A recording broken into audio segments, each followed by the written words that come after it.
Hello friends, तो आज हम एक्सप्लेन करने वाले हैं हाल ही में आई एक और शानदार मूवी द डिप्लोमेट। तो चलिए शुरू करते हैं। तो कहानी की शुरुआत पाकिस्तान के बुलेर गांव से होती है, जहां हम ताहिर नाम के आदमी को देख पाते हैं। ताहिर अपनी वाइफ उजमा अहमद को कहीं पर लेकर जा रहा होता है। हम देख पाते हैं कि उजमा बहुत ज्यादा डरी हुई थी। थोड़ी देर में हमें मालूम होता है कि उजमा ताहिर के साथ इंडियन एम्बेसी जा रही होती है। अब उन लोगों को वहाँ क्या काम है ये हमें कहानी में आगे पता चलेगा, लेकिन कुछ तो जरूरी काम है ये हमें कहानी में आगे पता चलेगा। बस इतना पता है कि कुछ तो जरूरी काम है। इंडियन एम्बेसी के बाहर खड़े खड़े इनको बहुत टाइम हो चुका था, लेकिन अभी तक इन्हें एंट्री नहीं मिली थी और न ही उन्हें किसी ऑफिसर से मिलने दिया जा रहा था।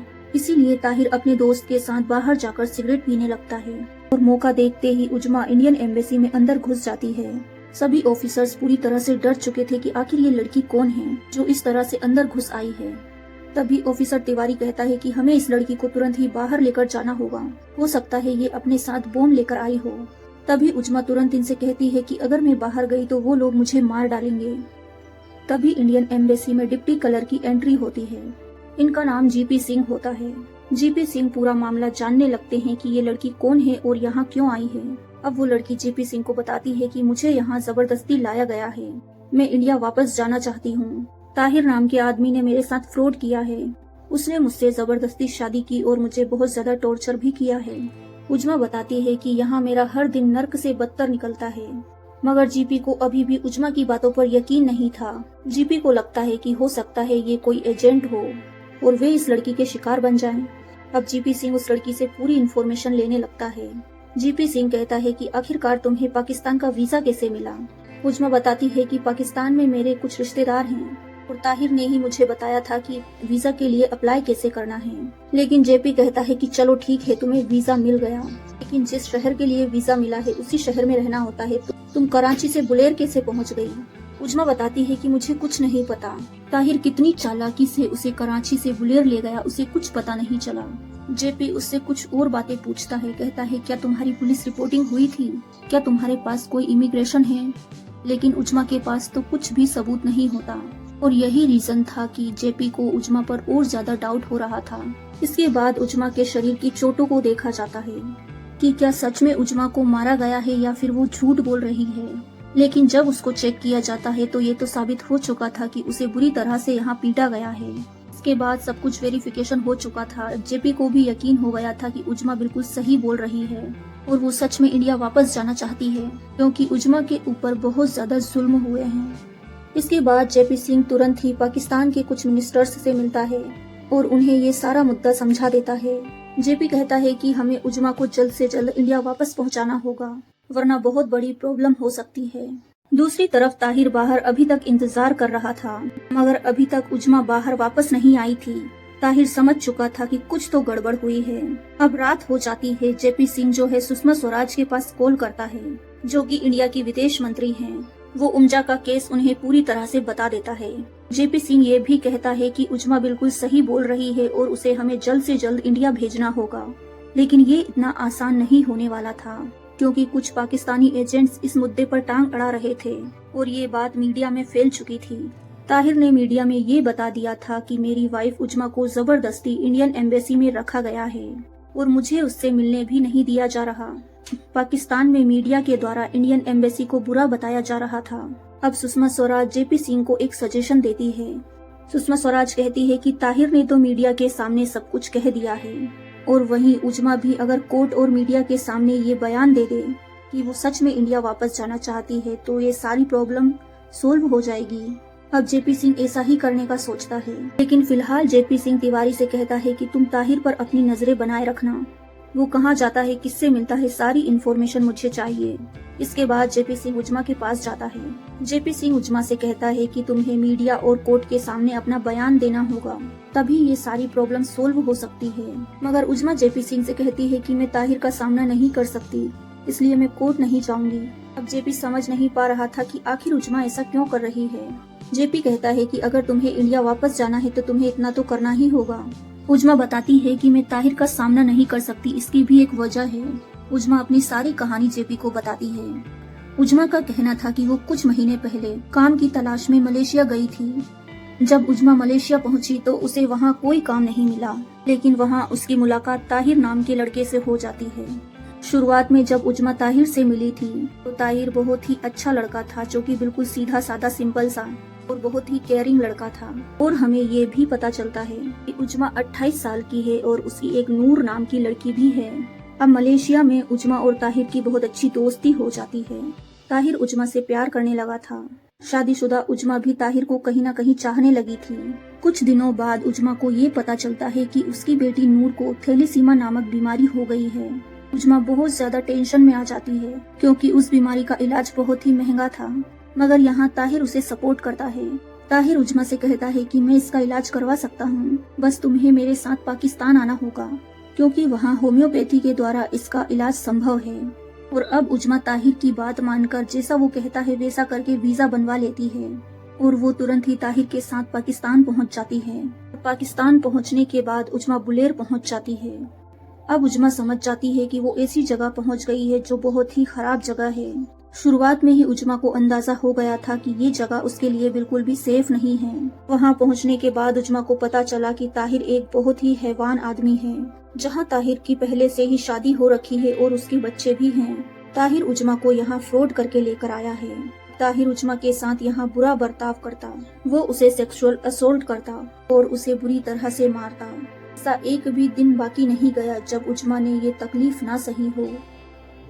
कुछ दिनों में ताहिर ने उजमा को डरा धमका कर उससे शादी कर ली, लेकिन फिर भी उसका अत्याचार कम नहीं हुआ। वो उसे रोज सेक्सुअली असोल्ट करता और उसे बुरी तरह से मारता। कुछ दिनों के बाद उजमा के हाथ एक मोबाइल लगता है। उजमा तुरंत ही अपने रिश्तेदारों के पास कॉल करती है, जो कि मलेशिया में रहते हैं। तो आमिर नाम का एक बंदा उजमा को कहता है कि तुम्हारे पास अभी एक ही सॉल्यूशन है कि तुम्हें कुछ भी करके इंडियन एम्बेसी पहुंचना होगा, क्योंकि अगर कोई है तो वही तुम्हारी हेल्प कर सकते हैं। अब उजमा इसी काम में लग जाती है। सबसे पहले तो वो ताहिर को मनाना शुरू करती है, वो अच्छे से उसके साथ बर्ताव करना शुरू कर देती है। उजमा ताहिर से कहती है कि हमारे यहाँ जब दो जनों की शादी होती है तो लड़की वाले लड़के वालों को बहुत दहेज देते हैं, उन्हें लगभग 10 लाख रुपए का दहेज मिल सकता है। ये सुनकर ताहिर भी खुश हो जाता है। अब ताहिर कहता है कि अगर ऐसा है तो हमें सबसे पहले इंडियन एम्बेसी में खबर करनी होगी, क्योंकि वही लोग हमें हमारा दहेज लाकर दे सकते हैं। अब अगले ही दिन ताहिर उजमा को लेकर इंडियन एम्बेसी पहुंच जाता है और अब इसके बाद की कहानी तो हमें पता ही है। उजमा इंडियन एम्बेसी में घुसकर सबको पूरी कहानी सुना देती है।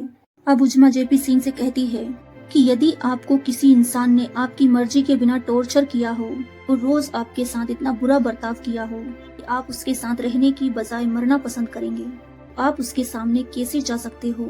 उजमा कहती है कि शायद आप एक औरत नहीं है, इसलिए मेरा दर्द नहीं समझ सकते। लेकिन जेपी सिंह उजमा से कहता है कि मैं तुम्हारा पूरा दर्द समझ पा रहा हूँ, मैं तुम्हें इंडिया जरूर पहुँचाऊंगा।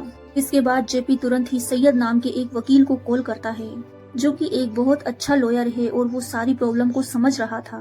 जेपी उसे सारी चीजें अच्छे से समझा देता है। अब सैयद भी उजमा का केस ले लेता है। वहीं तिवारी अभी तक ताहिर के ऊपर नजरें बनाए हुए था। ताहिर अभी तक पुलिस थाने पहुंच चुका था। ताहिर अभी पुलिस थाने में था। पुलिस वालों को बता रहा होता है कि इंडियन एम्बेसी वालों ने अभी तक उसकी वाइफ को वहाँ रखा हुआ है और ये सारी चीजें तिवारी बाहर से देख रहा होता है। थोड़ी ही देर में तिवारी के पास जेपी सिंह का कॉल आता है। जेपी तिवारी से कहता है तुम कहाँ हो और ताहिर कहाँ है। तिवारी कहता है कि ताहिर मेरे सामने ही है और अभी हम पुलिस स्टेशन में हैं। अब जेपी सिंह तिवारी से कहता है कि तुम एक काम करो, तुम ताहिर के पास जाओ और उससे मेरी बात कराओ। तिवारी जेपी से कहता है कि सर मैं उससे इतनी दूर से देखने में डर रहा हूँ, उसके पास कैसे जाऊँगा। जेपी सिंह तिवारी से कहता है कि तुम्हें ये करना ही होगा। अब तिवारी ताहिर के पास जाता है और उसकी बात जेपी सर से करवाता है। और अगली ही सुबह जेपी सिंह से मिलने ताहिर आया था, जो कि इंडियन एम्बेसी में पहुंच चुका था, क्योंकि जेपी सिंह ने ताहिर से ये कहा था कि कल सुबह 11 बजे अगर तुम इंडियन एम्बेसी आ जाओगे तो तुम्हारी बात हम तुम्हारी वाइफ उजमा से करवा देंगे। लेकिन ये असल में जेपी सिंह की एक बहुत बड़ी चाल थी। अब जेपी सिंह ने यहाँ ताहिर और उसके लोगों को यहाँ उलझा कर रखा हुआ था और वो ऐसा इसलिए कर रहे थे क्योंकि उधर उजमा चुपचाप मजिस्ट्रेट ऑफिस पहुंच चुकी थी और मीडिया के सामने भी। और अब ये पूरी बात मीडिया में फैल जाती है। अब जेपी का काम तो हो गया था। अब वो ताहिर से कहता है अब हम तुम्हारी बात उजमा से बुधवार के दिन करवाएंगे। लेकिन ताहिर के पीछे भी एक पुलिस वाले ISI का हाथ है। यही कारण था कि वो पीछे नहीं हट रहा था। ताहिर ने भी कोर्ट में पिटीशन फाइल कर दी थी। यही कारण था कि अब तो उजमा को कोर्ट के सामने पेश होना ही था। लेकिन आखिरकार उजमा ताहिर को फेस कैसे, और इससे भी बड़ी समस्या तो ये होगी जब उजमा को कोर्ट ले जाया जाएगा तो ये रास्ते में उस पर हमला जरूर करेंगे, और ये एक बहुत बड़ी प्रॉब्लम होने वाली थी। इधर कोर्ट में सैयद जज साहब से कह रहा होता है कि उजमा ताहिर को फेस नहीं कर सकती है, इसीलिए वो कोर्ट नहीं आ सकती। लेकिन जज साहब का ये कहना था कि अगर उजमा ताहिर के सामने ये सारी बातें कोर्ट में कह देती है तो सारी बात ही सोल्व हो जाएगी। उजमा एक बालिग लड़की है, अगर उसके साथ में सच में बुरा हुआ है और वो ये सारी बातें कोर्ट में कह देती है तो फिर उसे इंडिया जाने से कोई नहीं रोक सकता। लेकिन प्रॉब्लम सिर्फ यही है कि आखिर वो उसका सामना कैसे करेगी। इधर जेपी सिंह उजमा को हौसला दे रहा होता है कि तुम्हें कैसे भी करके ताहिर के सामने जाना ही होगा। हम तुम्हें 3 हफ्तों से ज्यादा यहाँ नहीं रख सकते। अब तुम्हारे पास सिर्फ 2 ऑप्शन हैं, या तो हम तुम्हें ताहिर के हवाले कर देंगे या फिर तुम कोर्ट जाकर सारी सच्चाई जज साहब को बता दो ताकि तुम अपने देश वापस जा सको। बस तुम्हें थोड़ी सी हिम्मत दिखानी होगी, यहाँ मैं तुम्हारा पूरा साथ दूंगा। अब जेपी सिंह उजमा को एक स्टोरी सुनाता है। जेपी सिंह कहता है कि कुछ टाइम पहले इंडियन एम्बेसी पर एक हमला हुआ था। उस हमले को हम रोक नहीं पाए और उस हमले में कई सारे लोगों की जान चली गई। वो हमला इतना भयानक था कि आज भी उसकी चीखें मेरे कानों में गूंजती है। मैं आज तक उस हमले को भूल नहीं पाया हूँ, क्योंकि वो हमला मैं रोक नहीं पाया था। आज भी ऐसा ही हो रहा है। अगर हमने तुम्हें ताहिर के पास भेज दिया और तुम्हें इंडिया नहीं भेज पाए तो मैं कभी खुद को माफ नहीं कर पाऊंगा, इसलिए तुम्हें ऐसा करना ही होगा। मैं जानता हूँ कि तुम्हारे लिए ये बहुत मुश्किल होने वाला है, लेकिन अगर तुम ऐसा कर देती हो तो तुम अपनी बेटी के पास वापस जा पाओगी, तुम इंडिया वापस जा सकोगी। अब उजमा भी कोर्ट जाने के लिए राजी हो जाती है और अब ये लोग अगले ही दिन कोर्ट जाने वाले थे। मगर अब रास्ते में क्या होने वाला है ये जेपी सिंह को बहुत अच्छे से मालूम था। जब ये लोग अगले दिन यहाँ से जा रहे होते हैं तो इनके ऊपर अचानक से हमला हो जाता है और ताहिर के बहुत सारे गुंडे यहाँ आ जाते हैं। जेपी सिंह इसके लिए पहले से ही तैयार था, इसलिए उसने पहले ही पाकिस्तान के कुछ मिनिस्टर्स को कॉल कर दिया था और उन्हें इन सब बातों के बारे में बता दिया था। जब ताहिर के आदमियों ने कार को घेरा तो उसी टाइम आईएसआई का एक एजेंट भी होता है। उस एजेंट के पास कॉल आता है और ताहिर के आदमियों को कार से दूर करने के ऑर्डर्स आ जाते हैं। इस वजह से ताहिर के सभी आदमी कार से दूर हो जाते हैं, यानी कि यहाँ से चले जाते हैं। इसके बाद ये लोग कोर्ट पहुँच जाते हैं, लेकिन कोर्ट में पेश होने से पहले उजमा सुषमा स्वराज से बात करती है। सुषमा स्वराज उजमा से कहती है कि तुम्हें कोर्ट में जाकर बिल्कुल भी डरने की जरूरत नहीं है। तुम इंडिया की बेटी हो और हम तुम्हें पूरा सपोर्ट करेंगे, चाहे कुछ भी हो जाए हम तुम्हें भारत ला कर रहेंगे। अब उजमा के अंदर भी कॉन्फिडेंस आ चुका था। अब उजमा कोर्ट के सामने पूरी स्टोरी सुना देती है जो ताहिर ने उसके साथ गलत किया था। उजमा बताती है कि उसके साथ फ्रॉड किया गया है। ताहिर उसे मलेशिया से जबरदस्ती पाकिस्तान लेकर आया और उसने उसके साथ जबरदस्ती शादी की। वो रोज मुझे मारता और टॉर्चर किया करता था। अब जज साहब कहते हैं कि उजमा एक बालिग लड़की है, वो इंडिया वापस जाना चाहती है तो वो जा सकती है, उसे कोई नहीं रोकेगा। और तो और ताहिर ने उसके ऊपर जुल्म भी किए हैं, इसीलिए उसका यहाँ रहना बिल्कुल भी सेफ नहीं है। यही लॉयर सैयद कहता है कि ताहिर के लोग बहुत ज्यादा भड़के हुए हैं, इसीलिए हमें सिक्योरिटी चाहिए होगी, क्योंकि उजमा को हमें बागा बॉर्डर तक भेजना होगा। अब जज साहब ने सिक्योरिटी का इंतजाम तो कर दिया था, लेकिन जेपी सिंह अच्छे से जानता था कि ताहिर के लोग इस तरह से बाज नहीं आने वाले।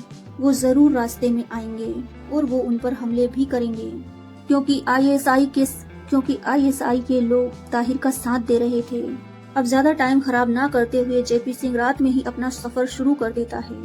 अभी तक ताहिर और उसके लोगों को मालूम नहीं चला था, लेकिन आईएसआई पुलिस वाले ताहिर को सारी जानकारी दे देते हैं, जहां ताहिर को ये पता चल जाता है कि हर चौकी पर पुलिस वाले उन्हें सिक्योरिटी देने के लिए आएंगे। लेकिन इसमें टाइम वेस्ट हो रहा था और अब ताहिर के लोग भी रास्ते में आ चुके थे। वो किसी भी हालत में उजमा को बागा बॉर्डर तक नहीं जाने देने वाले, इसीलिए वे लोग यहाँ पर एक जोरदार हमला करते हैं। लेकिन बदले में पाकिस्तानी पुलिस भी जेपी सिंह का साथ देती है और यहाँ आईएसआई वाले पुलिस वाले और जेपी सिंह के साथ वाले पुलिस वाले एक दूसरे में भिड़ जाते हैं और लास्ट में वे ताहिर के पुलिस वालों को मार डालते हैं। जेपी सिंह अब उजमा को सही सलामत बागा बॉर्डर तक भेज देता है। उजमा जब इंडिया पहुंची तो उसे बहुत ज्यादा खुशी हुई क्योंकि सुषमा स्वराज उसे खुद लेने आई थी। अब यहाँ जेपी सिंह ने भारत की बेटी को भारत लौटा दिया था। ये कहानी सच्ची घटना पर आधारित है। मूवी कैसी लगी कमेंट्स में जरूर बताइएगा। Thanks for watching.